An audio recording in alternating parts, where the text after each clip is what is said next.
মনে অনেক সাহস নিয়ে বাড়িতেই শাশুড়ি বৌমা মিলে পাতকে ফেললাম দই, তাও আবার টক মিষ্টি দুটোই।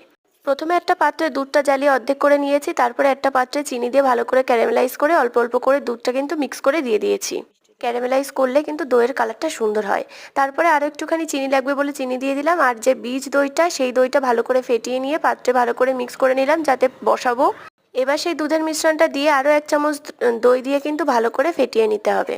আর আমরা কিন্তু এই মিষ্টি দইয়ের মধ্যে এলাইচি গুঁড়ো দিয়েছিলাম যাতে সুন্দর একটা গন্ধ আসে, তোমরা চাইলে নাও দিতে পারো। তো এলাইচি গুঁড়োটা দিয়ে আবারও ভালো করে মিক্স করে নিয়েছি। এইবার একটা ঢাকনা দিয়ে এটা সাইড করে রেখে দেবো। বাকি যে ফেটানো দইটুকু ছিল সেটা দিয়েই টক দই বসাবো। যে পাত্রে টক দইটা বসাবো সেই পাত্রে ভালো করে দইটা লাগিয়ে নিয়ে তার মধ্যে দুধ ঢেলে দিয়ে আবারও একটুখানি দই দিয়ে ভালো করে মিক্স করে নিতে হবে।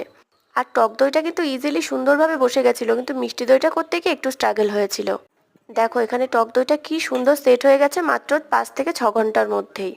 মিষ্টি দইটা বসতে একটু সমস্যা হচ্ছিল বলে আমরা আবার একটু পাত্রটা চেঞ্জ করে দিয়েছিলাম, দিয়ে তারপরে দেখো কি সুন্দর জমাট বেঁধে গেছে।